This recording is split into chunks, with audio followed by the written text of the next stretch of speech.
Dans Demain nous appartient, une situation cocasse interviendra ce jeudi 23 février 2023 sur TF1. Sylvain, malgré son peu de compétences en la matière, va rendre service à Alex en gardant Céleste. L'enfant va réussir à disparaître. Alex Alexandre Brasseur reçoit la visite de Sylvain Arnaud Henriet dans Demain nous appartient, ce jeudi 23 février 2023 sur TF1. Obnubilé par la comptabilité du mât, le mari de Chloé Ingrid Chauvin avait oublié qu'il devait se voir. Sylvain prête main forte à Alex. Alex lui propose de rester. Il reçoit un appel de la crèche. Sa fille, Céleste, est malade.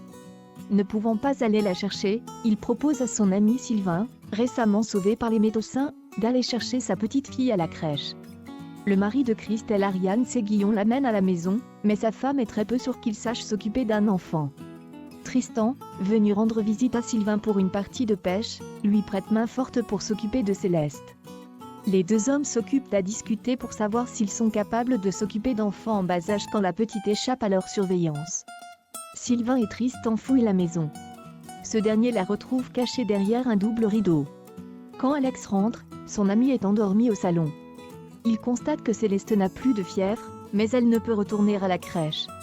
Sylvain propose de garder Céleste le lendemain. Roxane perd les os dans Demain nous appartient sur TF1. Dans cette histoire, Roxane Raphaël Volkov-Bart raconte avoir vu Stéphane chez Adèle quand Roxane a des contractions. Plus tard, Bart Hector Langevin et Adèle emmènent Roxane à l'hôpital pour son accouchement. Dorian en grand danger dans Demain nous appartient sur TF1. Les agressions se poursuivent mais ne se ressemblent pas dans Demain nous appartient.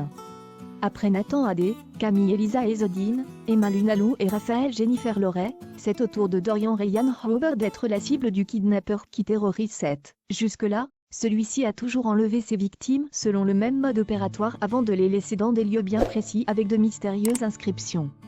Si Nathan a été retrouvé enterré dans le sable avec la pancarte « Drôle », Camille a été découverte à la morgue de l'hôpital Saint-Clair avec le mot « irresponsable » écrit sur le front.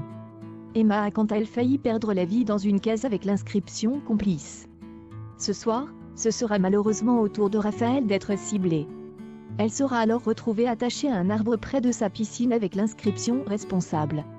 Tandis que la police de Seth met tout en œuvre pour arrêter le coupable, ce dernier va cependant réussir à faire une nouvelle victime, et ce sera au tour de Dorian d'être prise au piège. Dans un nouvel extrait disponible sur la plateforme Midfin, Dorian a été enlevé et se réveille au milieu du port de la ville suspendu à une grue à plusieurs mètres de hauteur. Autour de son cou, l'adolescent porte une pancarte sur laquelle on peut lire le mot lâche. Paniqué, Dorian hurle à l'aide mais évidemment personne ne semble être dans les parages pour l'entendre. Au moment où il se débat pour se défaire de ses liens, la corde cède partiellement et Dorian chute alors de quelques mètres avant d'être stoppé net à quelques mètres du sol. Tout proche d'une chute mortelle, Dorian court un grave danger, et sa vie ne tient littéralement plus qu'à un fil. Pour sauver Dorian avant qu'il ne soit trop tard, les enquêteurs vont donc devoir mettre les bouchées doubles. Le compte à rebours est lancé dans Demain nous appartient.